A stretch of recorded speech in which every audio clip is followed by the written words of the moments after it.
2013, Max and Joyce Eliason entrusted their $250 million estate, rich in oil properties and real estate, to the LDS law firm of Kirton McConkie, believing it was just as safe as the large sums of money the couple had paid in tithes and offerings.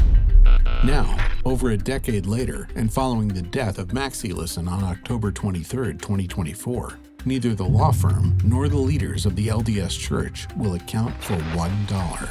The U.S. Department of Justice refuses to hold these criminals accountable for their crimes due to the irreparable damage this exposure would have on the religion, leaving victims' demands for justice unheard. Please visit themormonmafiaandme.com to join a family's fight against corruption within the highest levels of both the church and the state.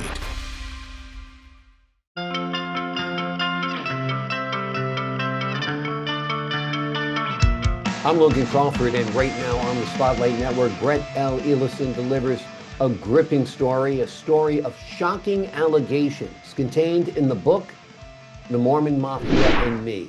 It is a harrowing account of alleged estate betrayal, legal corruption, and the devastating cost of unchecked power.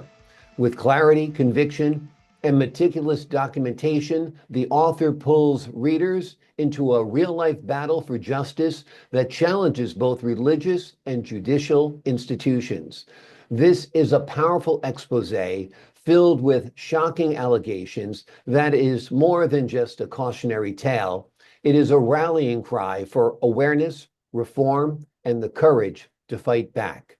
We're delighted to have this very talented author join us here today on Spotlight. We thank the team at Atticus Publishing for helping us put him in the spotlight today, and we ask viewers like you to support authors like him by subscribing to our channel and by purchasing his amazing book. The links are below this interview. And be sure to download the Spotlight Network TV app streaming on Roku, Amazon Fire TV, and Apple TV. Brett, thank you so much for joining us here today on Spotlight. Thank you, Logan. I appreciate this opportunity. It's my pleasure. Your book, of course, is generating a lot of buzz. Can you take us into the heart of the story, what inspired you to write it, what the message or experience you hope that readers will take away from it?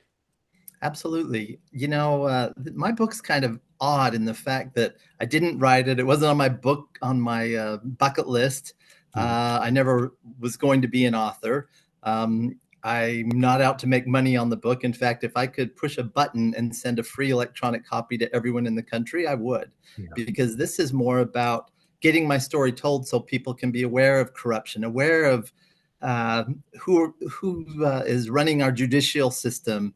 But to give you a brief overview of what happened, my parents, Max and Joyce Eliason, took their multi-million-dollar estate to the law firm of Kirton McConkie, which, by the way, is the law firm of the LDS Church. And this was in May of 2013. My father had Alzheimer's. My mom was suffering from lung cancer. So I want you to already think how bad it is to take advantage of the society's most vulnerable people. My parents believe these were their lawyers. In fact, the documents I have in my book clearly say, we represent Max and Joyce Eliason. In the event one of them should pass away, come and see us.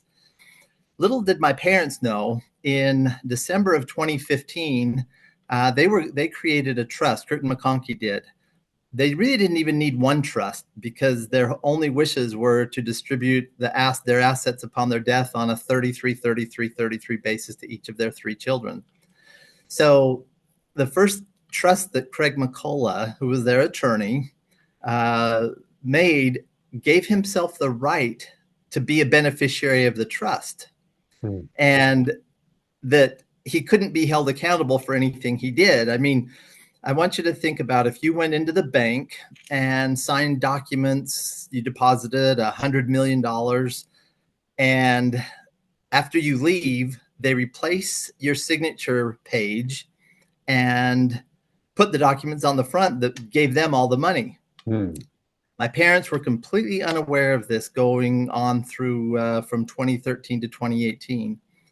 Then in May of 2018, my mother succumbed to her lung cancer. And naturally, my father was questioning, well, what's happened to my wife's assets or investment accounts and whatnot. They all were supposed to go to my dad. Mm-hmm. So he and I went down to the law firm. They pulled us into a conference room at the side, and word for word said, "We are sorry we have to meet under these conditions, but we have an undisclosed conflict of interest and we do not represent you. You are considered adversarial and are no longer welcome on the premises." I mean, you can imagine, this is your attorney sitting there telling you you're no longer welcome. And so here's this entire estate that is unaccounted for at the time. And we didn't even have copies of the documents at all. And my dad demanded a copy of his last will and testament. No. He wanted to know how much he had paid them. No. So he called together a meeting, and he was also asking Dallin Oaks. Now, this is the next prophet of the LDS Church, but who was the guy leading Kirton McConkie at the time. He's a former Utah Supreme Court judge, an attorney himself who specialized in estate planning. This is the guy that's calling the shots over this. And before my dad could even get anything done, he told me, "Brett, go take $200,000 and engage this law firm." Mm-hmm. And we went to the bank, and $6 million had just been drained from the trust accounts. There was nothing left. And before my dad knew it, they went down to the court and had him deemed incompetent, saying that, his Alzheimer's had taken over, when in reality, he was thinking straight in the moment. His short-term memory was suffering, but believe me, he was an attorney by trade, and he knew exactly what had happened. So here they just took away his ability to defend himself, and then they also had to get rid of me at the same time, because they realized I had a great background in law, and I'd been a vice president of a regional bank for 17 years, and I understood the conflict of interest situation. Mm-hmm. So they went down to Adult Protective Services and filed several complaints saying that I was financially abusing my father when all of his assets were already gone, and that my dad would throw up when I came to see him and never wanted to see me again. And this happened without me even being notified. So I couldn't go see him. It was told to the entire family that I was the one that was doing all the abuse, and there's a reason why I can't see my dad anymore. So, you could imagine how that went. Yeah. And so that was in 2019, by the time after my dad finally realized there was an issue. So this was several months after my mom passed away. So we went another 5 to 6 years, just me fighting the courts. I started filing complaints. Judge Shelby, the United States District Court of Utah, the chief judge, he got this on his desk. This is a RICO charge. This is, I've got evidence in my book to show bribery, wire fraud. There's 50 different crimes, each punishable by up to 20 years in prison. And these guys have no defense. In fact, they don't even try to defend themselves. All that I need to prove them wrong is the paragraph that says, "We represent Max and Joyce Eliason," and they don't. And they admittedly do not. So everything else is this is a summary judgment. And so Judge Shelby, rather than even calling a hearing or allowing me a jury trial, dismissed it with prejudice. And it's like, no hearing, nothing. Over the course of the next few years, I continued to file. I filed over 40 cases now. Not one of those judges will give me a hearing, a trial. They won't even ask for accounting from Kirton McConkie. Now, let me explain just a little bit why that's so hard for them to give. Under the laws of RICO, if this was set up for the mob, this was if one guy gets caught stealing or wire fraud, everybody in the gang can go down for wire fraud. So if one of these attorneys in the law firm gets hit with bribery or theft, every single partner in that law firm gets hit with the same amount. So, and the same charge. So it's like, you've set the entire law firm up to go to jail, along with Dallin Oaks, the next prophet, along with now Judge Shelby. The governor of Utah was brought into this. I had the Attorney General, Sean Reese of Utah, who literally stepped in and put a motion for a stay without having any reason or justification to do so, just so he could shut the case up. So I literally am filing these cases just to prove a point that it is impossible for me to find justice in this world right now. My book is not just a demand for justice. It's a cry for help. Yeah. Every single day that passes, my family is being assaulted. There were, it's retaliatory criminal actions. They are still draining well over $1 million a month out of what should have been my ownership and that should have gone to my father. It's interesting. We come so harshly down upon those who abuse minors and elderly, and yet, since these people are in positions of power, since these people are highly placed up in the church, they do not even have to respond. If I file a lawsuit against you and you don't respond in 21 days, guess what? You're guilty. You have to just pay the consequences. And yet these people are completely immune to the law. The old quote, nobody is above the law and nobody is below the law. Yes, there are people that are above the law, and it's entire organizations and it's entire the judicial system. I don't think anybody that does not understand, who understands my story, would realize that so many judges could be protecting each other. They're protecting the attorneys. Nobody in the state of Utah will take this case. I had a couple of attorneys actually that prepared complaints. I spent tens of thousands of dollars on legal fees. They dragged me on for 2 years' time. And when it came time to go to court, they dropped me as a client. And yet here I have the complaint, and it literally calls these people criminals. That it says every single thing that Kirton McConkie did should be reversed. The problem is, if they reverse every document, it forces an accounting, makes them give beneficiary statements. They owe us 10 years of beneficiary statements, by the way, because I am a beneficiary and I'm a trustee. And for them to do so opens them to such astronomical damages, the public would not even believe it. But that's where the problem lies here. And if one man is found, if they're found having misplaced $100 million, automatically under RICO, it's triple. So every one of those defendants owes $300 million for one crime. There's 50. And vicarious liability means every single person in that law firm is also hit with $300 million for that one amount, one crime. So take $300 million times 150. Yeah. And then multiply that by 50 crimes. I mean, when you start doing all the math, you're in the trillions of dollars. And all I'm asking for is $1 statutory accounting and for them to return my assets. I'm not out for money from the tithe payers or the taxpayers. All my family and I seek at this point in time is peace. Yeah. I think it's kind of ironic.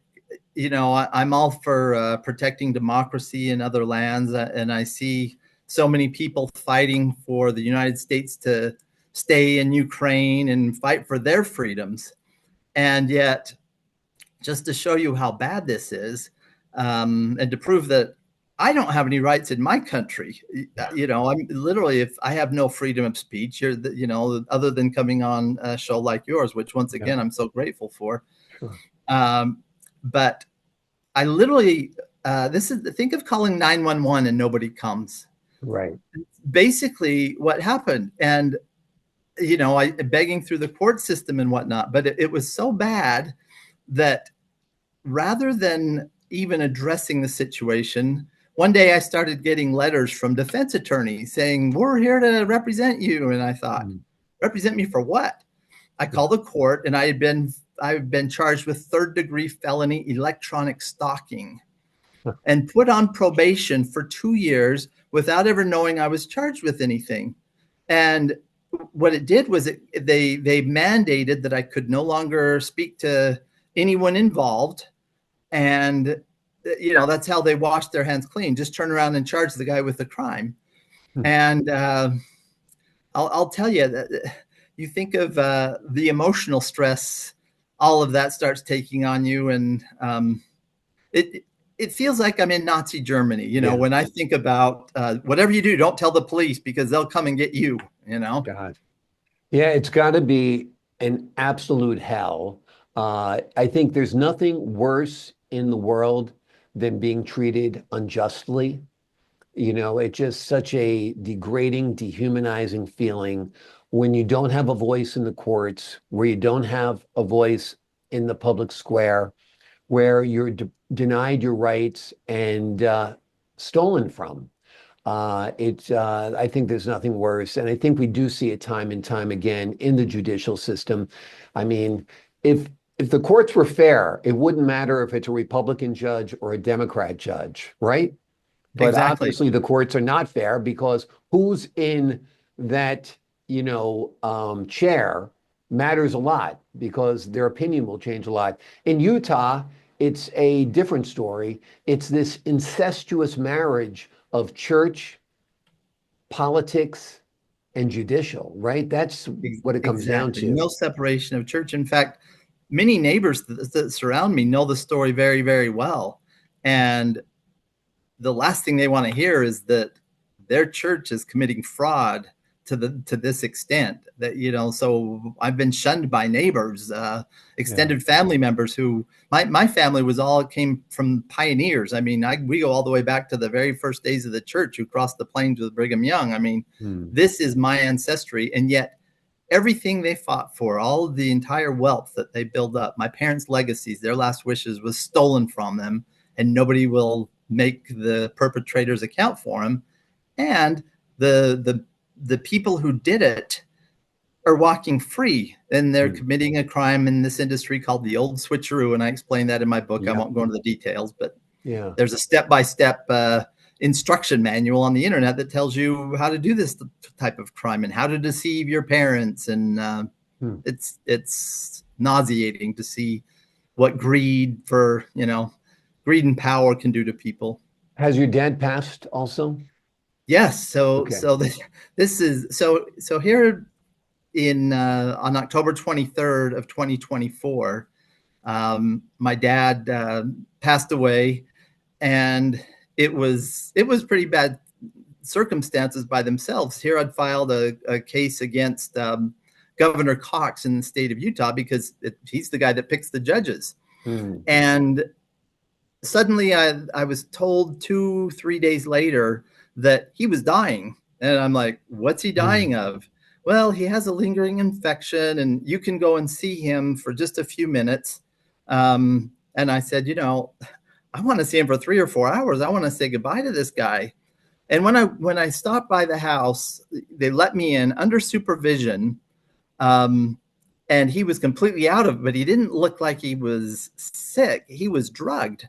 And so they had already given my mom high doses of morphine, and they certainly wanted my father dead. And now this is an unknown. This is just an allegation. But here I begged Kirton McConkie to let me see my dad for 3 hours and hold his hand and say, Dad, you were my hero in life. Thank you so much for everything you did, And they denied me that right as a son. And here I said, I would like an autopsy after he had passed away. And the next thing I knew, they put him in the ground without allowing a funeral or letting me, as his son, even have a formal viewing. I mean, the entire extended family, I'm sure, was like, what's going on? My father was a very prominent member of society, but it's just one more of those things that shows how ruthless and heartless and godless, as I tell them, these people are. I mean, I can't imagine I think criminals can get out of prison to go see their parents' funerals in some events. Were you kept from him during the last years of his life because of this legal action against you? Exactly. I was unable to see him they admitted guilt on February 11th of 2019. That's when they said, oh, we have an undisclosed conflict of interest. So that same month, I was all of a sudden considered the one who was abusing my father financially. And I was unable to just visit. And I own 33% of this house that he was living in. So I couldn't even go visit my own house. I couldn't see my own dad for all those years, right up until his death. And then even when he died, when I made the demand, I have it in my book, but Kirton McConkie literally responded and said, you will be trespassing if you come and see him. You cannot go see your father until further notice. And I'm like, he just told me he's going to be dying in the next few days. And they said it would be considered stalking and trespassing. And I'm like, stalking? How can I be stalking my dad? You just told me he's dying. Do you think I'm going to steal his wallet and punch him? Yeah, absolutely. I mean, it's just ludicrous. And yet, once again, there's nobody. Everybody in the court system knows what's happened. I mean, I was making pleas to several judges at the time. Please force McConkie to let me see my dad. Not one of them would answer. Unbelievable. So, I got to say, whether you love him or hate him, Donald Trump proved one thing, that most people don't trust the judiciary. I mean, because Donald Trump is a convicted felon, and most of the people in this country voted for him to be president because they know the charges are garbage. So it means we don't trust our judiciary, we don't trust the justice system, that there's something inherently wrong with it, that it's corrupt, that it's politically biased, and that it serves its own purpose, not the good of the people. So I think a lot of people will agree with you.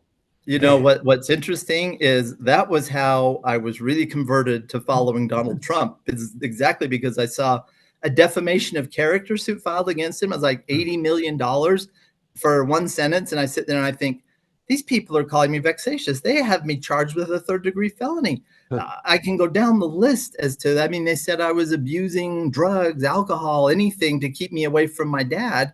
And when I realized that our president, Donald Trump, is getting filed with false charges and the judges are against him, I sat there and thought, this is telltale that Donald Trump is not on the side of the corruption. So my prayer was when he was reelected is that he can start really doing what he's saying and get the corrupt judges either to start doing the right thing or to replace him, because we do not have democracy. I mean, no, you don't. If you think I have a billboard down in Vegas right now playing, and it's got a picture of my book, and it says, if you think you have rights, think again. Yeah. And it's literally the case. Yeah. Oh, I agree. Where did the money go? I mean, I know you have an estate. The estate's supposed to be distributed to the heirs. Right. Where did the money go? So that's a great question. So my estimation is there's about $250 million in real estate and oil properties. And back in 2015, I can already go back and see by tax returns and the draining of assets from our family oil company that it went into 15 separate trusts. And like I said, my parents didn't even need one. So why 15? It was a big smoke and mirrors thing. But, who knows? Have you received any payout from your parents' estate? No, they refused. In fact, I went down to probate following the death of my father, and they wouldn't let me file anything. They said, oh, we've been told to not accept anything from you. I mean, this is how bad it is. They know who I am. They know my name. They called me a vexatious litigant when all I'm asking for is accounting. And so here, all that money in and not $1 out. And they refused to settle his estate. They refused to account. They wouldn't even account for $1 from my mother's. It's the same estate, but when she passed away, she had several assets. I mean, there's a ranch that was been in my mother's family for about 100 years up in the hills of Utah that my grandparents used to run sheep on. Mm-hmm. And it should have been separated to me and my siblings. And once again, that's gone. They took it out of her name, and they won't even tell me which entity owns it anymore. So they've disowned me. And they also went after my daughters were minors when my mother died, and they set up a fictitious trust that was called the Grandchildren's Trust. And they put $6 million in that when my mom died, which was against her wishes anyway. My mom had no idea that had happened, but they refused to give my daughters copies of that trust. They refused to give them beneficiary statements. And my daughters have been struggling to put money together to go to school, university, which should have been covered by this money. They're working as servers in a local restaurant, and they should not be suffering one bit. Yeah, I mean, there's plenty of money. That's right. There's plenty of money. That's for sure. That's right. And that's what is so sad about this. It's like there was plenty to go around, but it's almost like, oh, we've my mom used to say, oh, what a web of lies we weave when at first we seek to deceive. Right. And this is so true. It's once they lied, they can't go back. So they can't come forward and say, okay, here's your daughter's money. They can't come back and say, well, here's $10 million, because it's, I guess, an admission of guilt. Where do your siblings fall on this? Have they received any payouts? So what's ironically, and I haven't spoken much about it, but literally what happened is my parents were told that Kirton McConkie represented them, but in secret, they represented my sister and her husband. So this worked, this couldn't just be done by Kirton McConkie. This took my brother-in-law's a CPA. So they had the CPA. They named my sister the sole trustee, which was done through a fraudulent document. They forged my dad's signature and mine on a couple of occasions. And so they were, and then they had their high-powered attorney who is obviously just a fraud and a fake. But they had all three of them working together to create these accounts, to create the smoke and mirrors. And who knows where all that money's gone. They also gave themselves the rights in the documentation to move all the assets overseas. And it says, if the laws in the starting country were unfriendly to the rules of the trust. So, I mean, it's funny because Adolf Hitler never broke a law. What he did was he just rewrote a law, gave himself the right, and then, well, look, it says right here that I could take everything. You can't prosecute me. Yeah. I mean, if that's the case, why don't we have the likes of Jeffrey Dahmer and Ted Bundy, who wrote, I have the right to kill whoever I want, and you can't do anything to me. Yeah. Crime's different, but the principle's the same. Yeah. It's amazing. Is there any legal action being taken now? Is there any pending litigation? So So this one, I hope to see something. Also, are you representing yourself, or do you have an attorney? Yes. Well, think about it. Kirton McConkie has paid millions to represent me. They are being paid with my money they evicted me from my own house. My mom gave me a home before she died. And all of a sudden, in the middle of February, we get an eviction notice. And I go into the court and I say, here's a document that shows I own my house. And she said, well, you have to leave until this is resolved. So come back to a hearing, and then no hearing. So this happened over a year ago. So here I had to vacate my own home. But yeah, there is pending litigation right now, because I always want to keep a complaint on the table. So there's one currently in there. Now I can't file anymore because they said I'm vexatious. So I've read there's many people in this situation who the court calls vexatious, meaning you can't file without an attorney. Now, I cannot find an attorney because everybody who picks it up, they say, oh, this is against Kirton McConkie. We have friends at Kirton McConkie, or we have a conflict of interest with Kirton McConkie. Or someone will say, this will bankrupt the church, because they will never be able to withstand not only this level of damages, but imagine if the tithe payers could see, boy, where's my money really going? I mean, there's already a scandal in Utah that came out, a whistleblower named David Nelson 4 years ago, when he came out and said, there's $100 billion sitting in an account, it's untaxed, and they've created a web of trusts.